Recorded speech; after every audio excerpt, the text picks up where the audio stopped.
Bonjour tout le monde, bienvenue. J'espère que vous allez bien. Bienvenue à mes abonnés sur cette chaîne. Et pour ceux qui ne sont pas abonnés, je vous souhaite également la bienvenue. Et n'hésitez pas à vous abonner pour suivre mes vidéos. Aujourd'hui, je voudrais parler de l'école, je voudrais parler des années de lycée, car vous avez tous été à l'école, vous avez tous été au lycée, au collège. Et donc ça, c'est des souvenirs qu'on garde toute la vie, même jusqu'à la mort. Et même à la retraite, qui ne se rappelle pas de ces années au lycée, de ces années au collège, de la première fois qu'on est rentré à la maternelle, quand papa et maman nous ont accompagnés, qu'on a pleuré avec des mouchoirs. Voilà. Moi, je me rappelle une fois, ma mère m'a fait une blague. Surtout que moi, j'aimais pas trop l'école. J'aimais pas trop l'école, au fait. J'aimais pas l'ambiance de l'école. Moi, j'ai fait mon école, j'ai pas fait mon école en France, j'ai fait mon école en Côte d'Ivoire et j'ai fait mon école à Yopougon. Parce que moi, j'ai passé mon enfance à Yopougon. Moi, je suis une fille de Yopougon et tout le monde connaît Yopougon. Grâce à Margarita Boué, parce que l'écrivaine ivoirienne, franco-ivoirienne, puisque Margarita Boué est aussi en France. Donc pour moi, elle est ivoirienne, mais elle est aussi française. Hein.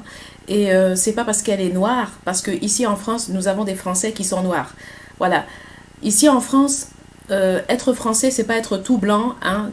Je veux dire, t'as pas besoin d'être blond, d'avoir des yeux bleus pour être français. Tu peux être noir aussi et être français. Et des fois, c'est vrai que des gens, ça les étonne. Des fois, même quand tu es noir, tu dis « Ah bonjour, je suis français. Ah ouais, toi t'es français. » Ben oui, quoi, toi tu crois que parce que t'es blanc, là, tu crois que t'es plus français que moi. Allez. va prendre ton thé là-bas, là, ton café, là. Laisse-nous tranquille. Allez. Non, mais franchement, Margarita Boué, elle est ivoirienne, mais elle est française aussi. Voilà. Bon. Alors donc, c'est grâce à Margarita Boué, même aujourd'hui, que beaucoup de Blancs ici connaissent Yopougon. Même les petites filles qui vont à l'école ici en France, là, quand on parle d'Aya de Yopougon, ah, Aya de Yopougon, là, ah ouais, la mignonne petite africaine, là, oui, son papa voulait pas qu'elle, je sais pas quoi, là, qu'elle soit médecin ou je sais pas quoi. Hey, Aya, vraiment. Non, mais voilà, Aya de Yopougon, le TikTok Aya de Yopougon, tout ça, on a suivi ça, la BD, le film Aya de Yopougon, moi je l'ai regardé, il faut que je le regarde encore. Donc moi j'ai fait mon école à Yopougon. Voilà, mon école à Yopougon. Et c'est vrai qu'à l'époque c'était un peu chaud, hein. C'était un peu chaud parce que il y avait la chicotte. Moi, j'étais à l'école de la chicotte, à l'époque où, par exemple, quand tu savais pas tes devoirs, tu n'avais pas fait tes devoirs ou tu savais pas quelque chose, là, le maître, là, il avait le bâton, il te frappait, là. Moi, j'ai connu ça. Moi, j'ai connu ça et je me rappelle même, je me suis fait frapper plusieurs fois. J'ai même envoyé ma mère pour aller se plaindre à l'école. J'ai dit, maman, non, on va leur dire, là, qu'ils arrêtent dès maintenant, là, parce que ça, c'est pas possible. On peut pas me chicoter comme ça. Moi, je suis l'enfant de quelqu'un. Je suis pas un animal qu'on va frapper comme ça. Et c'est même pas seulement pour moi, mais même pour mes camarades. Hein. Ah ouais. Et même à cause de la chicotte, une fois j'ai une camarade qui est venue voir ma mère. Elle avait peur, elle voulait même pas aller à l'école. Et ma camarade, elle a oublié même d'aller à l'école parce qu'à cause de la chicotte. Et elle est venue chez nous. Moi, j'étais en cours. Et elle est venue voir ma mère. Elle dit, oui, tanti, pardon, il faut m'accompagner là parce que j'ai peur, le maître va me frapper et tout. Et du coup, ma mère l'a accompagnée. Hein. Ma mère lui a dit non, t'inquiète pas, tout ça, ça va bien se passer. Et je me rappelle que ma mère, même ma camarade là, ma mère l'a pris par la main pour l'accompagner à l'école. Elle a dit au maître, vous l'accueillez bien, ne la touchez pas, tout ça. Non, c'est vraiment... elle a oublié. Aujourd'hui, c'est l'école. Elle pensait que c'était samedi, mais au fait, c'était pas vrai. Au fait, c'est parce que la fille, elle avait peur qu'on la frappe. Donc, elle est venue chez moi. Elle est venue passer la journée avec ma maman. Mais comme moi, j'étais à l'école, ma maman l'a pris pour aller à l'école. Voilà, donc après, ça s'est bien passé. Donc, c'est comme ça que moi, j'ai envoyé mes parents, surtout ma mère, j'ai dit, maman, non, va là-bas, tu te plains, parce que moi, les chicottes, non, c'est terminé. Nous, on n'est pas des animaux. Nous, on est des élèves, on n'est pas des animaux pour venir se faire frapper comme des animaux ici. Et même les animaux, même les chiens, même les petits chiens, les chats, on ne les frappe pas. Ici, en France, même, il y a des chiens, des chats, ils sont dans les canapés, ils sont bien traités. Il y a même des chiens qui ont des hôtels. Des chiens qui sont bien traités dans des grandes résidences ici. Et puis c'est nous là, nous les élèves d'Abidjan, là, c'est nous qu'on va venir nous frapper comme ça. Non, mais attendez. Nous, on n'est pas des animaux. Alors si les chiens, les chats, ils ont des résidences, ils sont bien traités. Et puis c'est nous qu'on va venir frapper. Non, mais c'est quoi? Et voilà. Donc c'est comme ça que moi j'ai commencé l'école. Et je me rappelle une fois, ma mère m'a fait une blague, mais vraiment, une blague qui m'a fait pleurer. Une fois, je voulais pas aller à l'école. Ah non, j'ai dit, maman, non, là, je veux pas aller, je suis trop stressée, je veux pas aller à l'école, ça m'intéresse pas. Et un jour, ma mère me prend, elle me dit, allez, il faut que tu ailles à l'école, il faut que tu apprennes à lire, que tu ailles à l'école, c'est pas possible. Ma mère me prend par la main, elle m'emmène à l'école. Et là, c'était à l'époque où j'étais au CP. J'étais au CP et ma mère m'a blagué au fait. Ma mère m'a blagué, elle me dit, ouais, hein, tu vas à l'école et puis je viens te chercher à midi, on va prendre l'avion pour aller en France. Donc moi, j'étais contente, je dis, bon, si c'est ça, d'accord. Donc je vais à l'école et puis à midi, maman vient me chercher, on prend l'avion et puis je quitte l'école, je vais en France. Ma mère, elle m'a blagué grave parce que je vous assure, premièrement, elle m'a dit, quand je suis arrivée à l'école, je suis rentrée dans la classe et après ma mère a disparu, je ne l'ai pas trouvée et là j'ai pleuré, mais j'ai pleuré jusqu'à midi, j'ai pleuré et même les maîtresses n'ont pas pu me calmer parce que tellement j'étais paniquée. Il y a ma mère qui me dépose au CP et tout d'un coup je ne vois plus ma mère a disparu, je dis mais qu'est-ce qui se passe?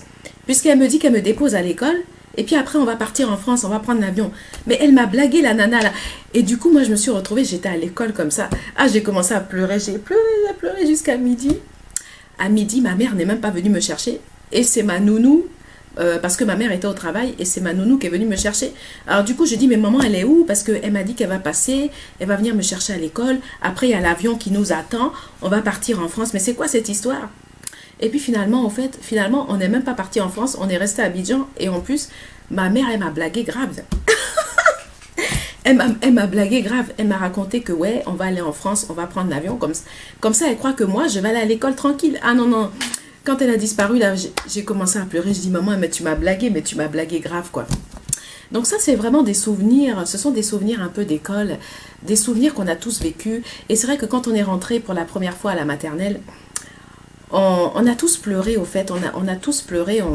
Qui n'a pas pleuré? Je veux dire, qui peut dire même qu'il est rentré, qu'il est parti au CP, qu'il n'a jamais pleuré? C'est juste pas possible.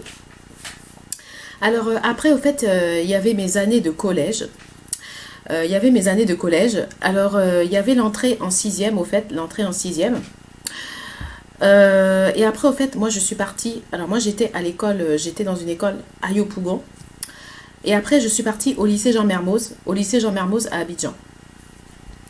Donc, vraiment, ne croyez pas, pour ceux qui s'imaginent que le lycée Jean Mermoz, c'est un lycée qui est facile, je ne dis pas que le lycée Jean Mermoz, c'est peut-être un très bon lycée, d'accord?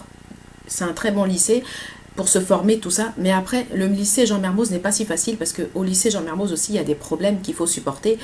Et croyez pas que le lycée Jean Mermoz, c'est pas le paradis, hein. C'est pas la belle vie. D'accord, il y a peut-être le climatiseur. C'est vrai qu'à Mermoz, il y a des climatiseurs. Quand il fait chaud, on a la chance d'avoir des climatiseurs et tout. On n'est pas dans la chaleur comme certains élèves là à Abidjan. Mais je vous dis que le lycée Jean Mermoz, c'est pas le paradis parce que dans le contexte de l'époque où moi j'étais au lycée Jean Mermoz, maintenant je ne sais pas, peut-être que ça a changé, mais dans le contexte de l'époque où j'étais au lycée Jean Mermoz, je peux vous dire que mon entrée au lycée Jean Mermoz, ça n'a pas été un paradis, comme certains peut-être s'imaginent que tout était facile, tout ça. Ce n'était pas facile du tout, mais alors là, pas du tout. Bon, déjà, j'ai connu un peu la galère quand j'étais à l'école primaire à Yopougon. Il n'y avait pas beaucoup de place dans la classe et on était beaucoup d'élèves. Donc je me rappelle, on était 5 par banc à Yopougon. Quand j'étais à l'école à Yopougon, on était 5 par banc, mais 5 par banc. Donc quand on était assis, on était comme ça, je me rappelle, moi j'avais le stylo, on était serrés comme ça pour écrire, on se tapait des coudes parce qu'on était 5. Vous vous rendez compte que 5 élèves par banc à Abidjan dans une classe, c'est juste pas possible. Donc il y a des jours on était 5 sur un même banc, avec nos cahiers et nos crayons. On était 5 et donc c'est vrai que ça a été ça n'a pas été facile. Ça a été très difficile. Ça a été, je dirais, une période vraiment très très dure. La chaleur, tout ça, 5 sur un banc. Bon, c'était pas forcément facile, mais on a réussi quand même à gérer tout ça. Bon, ça s'est bien passé. Donc ça, c'était les années à Yopougon. Et après, je suis partie à Mermoz après. Donc, je vais raconter maintenant mes années de lycée à Mermoz.